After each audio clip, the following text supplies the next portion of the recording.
Mungkin Anda tidak pernah menyadari bahwa benda-benda yang pernah Anda dengar namanya atau Anda lihat langsung adalah benda-benda yang dipercaya turun dari surga. Benda-benda ini diturunkan melalui utusan-utusan kepercayaan Allah Subhanahu wa Ta'ala. Batu Hajar Aswad yang berada di Mekah dan kayu gaharu yang ada di Indonesia merupakan benda-benda yang dipercaya berasal dari surga. Benda apa saja lagi ya? Pemirsa, berikut 7 benda yang turun dari surga versi on the spot.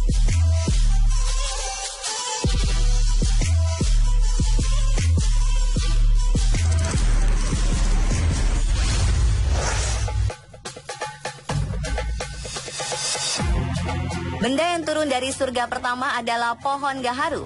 Pohon ini banyak ditemukan di Sulawesi, Papua, Kalimantan, dan Sumatera. Pohon ini memiliki banyak manfaatnya, salah satunya adalah sebagai komoditi andalan ekspor Indonesia. Tidak hanya itu, pohon ini termasuk pohon yang unik. Ketika sudah berusia 25 tahun, pohon ini akan menghasilkan semacam resin di tengah pohon yang akan mengeluarkan aroma khas dari kayu ini. Pohon gaharu ini juga digunakan sebagai bahan dasar shampoo, kosmetik, dan parfum. Pohon ini dipercaya menjadi salah satu benda yang berasal dari surga. Menurut hadis riwayat Imam Bukhari, Rasulullah Shallallahu Alaihi Wasallam bersabda, golongan penghuni surga yang pertama kali masuk surga adalah berbentuk rupa bulan pada malam bulan purnama. Nyala peredupan mereka adalah gaharu. Imam Abdul Yaman berkata, maksudnya adalah kayu gaharu. Selain itu, khasiat dari kayu gaharu ini sangat bermanfaat bagi kesehatan dan banyak yang menjadikannya sebagai tasbih.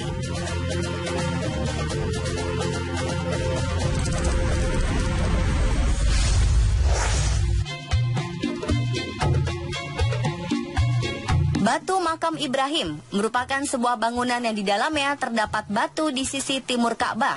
Tempat ini bukanlah makam atau tempat peristirahatan Nabi Ibrahim alaihi salam, melainkan batu yang menjadi alat bantuan untuk berpijak. Kala Nabi Ibrahim alaihi salam dan Nabi Ismail alaihi salam ingin membangun Ka'bah. Batu ini bekerja seperti katrol yang akan membawa Nabi Ibrahim alaihi salam naik dan turun dalam proses pembangunan Ka'bah. Sampai saat ini di batu makam ini masih terdapat jejak kaki Nabi Ibrahim alaihi salam. Dan atas perintah Khalifah Al-Mahdi Al-Abbasi, di sekeliling batu makam diikat dengan perak dan dibuat sangkar besi berbentuk sangkar burung.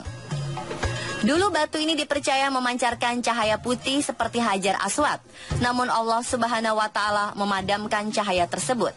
Karena jika cahaya dari batu makam Ibrahim dan Hajar Aswad disatukan, maka cahaya ini akan menerangi seluruh bagian ufuk timur dan ufuk barat. Allah Subhanahu wa Ta'ala berfirman dalam suratnya, padanya Baitullah terdapat tanda-tanda nyata di antaranya makam Ibrahim. Quran Surat Ali Imran ayat 125. Kemudian pada surat Al-Baqarah ayat 125, dan dijadikanlah sebagian makam Ibrahim sebagai tempat sholat.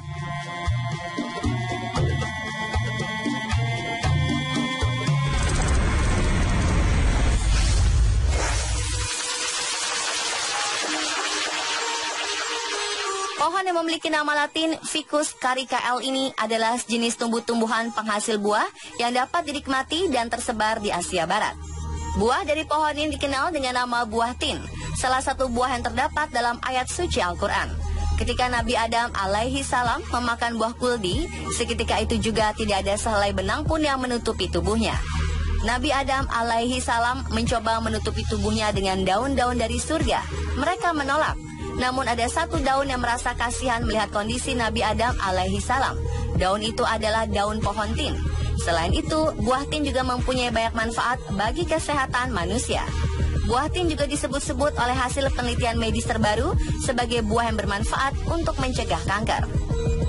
Manfaat lainnya, buah tin mengandung garam utama yang terpenting diantaranya adalah kalsium, fosfor, dan vitamin C. Inilah yang menyebabkan kandungan gizi buah tin sangat tinggi. Menurut ilmu kedokteran, khasiat buah tin sangat banyak sekali, terutama untuk kesehatan. Karena buah tin diyakini mampu mengobati berbagai jenis penyakit. Seperti hadis yang diriwayatkan oleh Abu Darda radhiyallahu anhu menyatakan, Rasulullah telah diberi hadiah satu wadah buah tin, kemudian Nabi bersabda, makanlah. Lalu beliau pun memakannya dan berkata, jika engkau berkata ada buah yang diturunkan dari surga, maka aku bisa katakan inilah buahnya, karena sesungguhnya buah surga tanpa biji. Oleh karena itu, makanlah, karena buah tin ini dapat menyembuhkan wasir dan encok.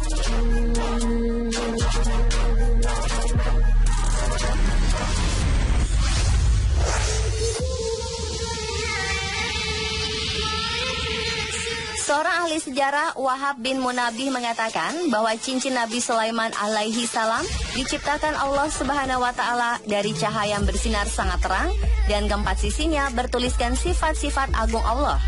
Pada sisi pertama tertulis, La ilaha illallah wahdahu la syarikallahu Muhammadan abduhu wa rasulullahu, yang artinya tidak ada Tuhan selain Allah, tidak ada sekutu baginya, Muhammad adalah hamba dan rasulnya.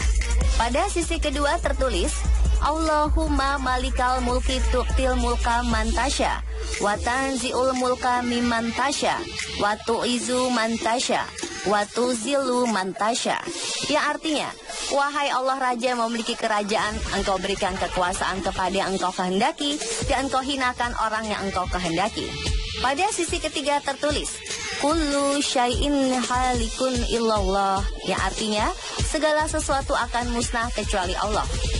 Dan pada sisi keempat tertulis, tabarokta ilahi la syarika laka, yang artinya maha suci engkau wahai Tuhanku yang tidak ada sekutu bagimu. Diceritakan bahwa ketika Nabi Sulaiman alaihi salam memakai cincin ini, maka akan berkumpul para jin, manusia, burung, angin, setan, dan awan, di mana angin menjadi kendaraannya, manusia dan jin sebagai bala tentaranya, burung sebagai teman bicaranya, dan binatang buas sebagai pekerjanya.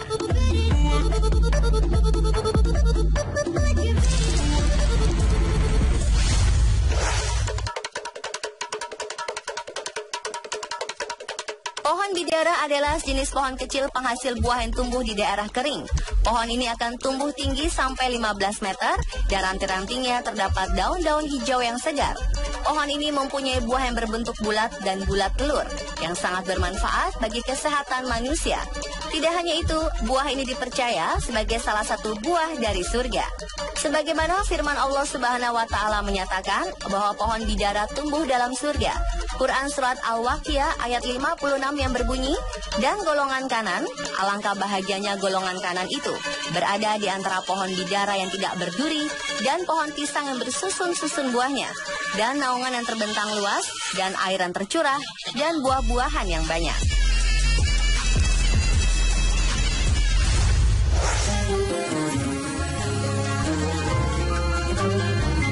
Berikutnya ada tongkat Nabi Musa alaihi salam. Kita semua tahu cerita tongkat Nabi Musa alaihi salam yang dapat membelah Laut Merah menjadi dua saat Nabi Musa beserta pengikutnya dikejar oleh pasukan Fir'aun. Dalam surat Asy-Syu'ara, Allah Subhanahu wa Ta'ala berfirman, lalu kami wahyukan kepada Nabi Musa, pukullah laut itu dengan tongkatmu, maka terbelahlah laut itu. Lalu menjadikanlah air tiap-tiap bagian yang terbelah itu terangkat seperti gunung yang besar. Dan kami dekatkan golongan yang lain ke situ, dan kami selamatkan Musa serta orang-orang yang bersamanya, kemudian kamu tenggelamkan golongan lain. Sesungguhnya peristiwa ini merupakan satu tanda kekuasaan Allah dan kebanyakan dari mereka tidak juga mau beriman. Dan sesungguhnya Tuhanmu yang maha kuasa lagi maha mengasihani. Tongkat ini terbuat dari kayu as yang merupakan tanaman mulia dari surga. Tongkat ini adalah salah satu dari 9 mukjizat yang diberikan Allah Subhanahu wa Ta'ala dari surga kepada Nabi Musa alaihi salam.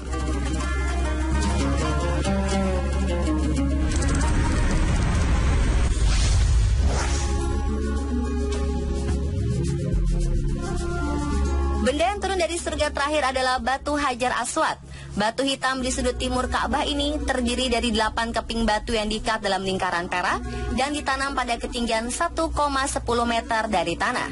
Batu ini menjadi tujuan utama setiap umat muslim saat menunaikan ibadah haji. Banyak orang berebut untuk menyentuh bahkan mencium batu Hajar Aswad ini karena menyentuh dan mencium Hajar Aswad adalah termasuk salah satu ajaran Nabi Muhammad Shallallahu Alaihi Wasallam.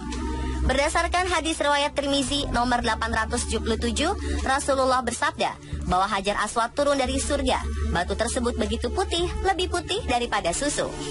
Dosa manusialah yang membuat batu tersebut menjadi hitam. Diriwayatkan dari hadis Al-Azraqi, Abdullah bin Amru juga berkata, Malaikat Jibril telah membawa batu Hajar Aswad dari surga, lalu meletakkannya di tempat yang kamu lihat sekarang. Maka nikmati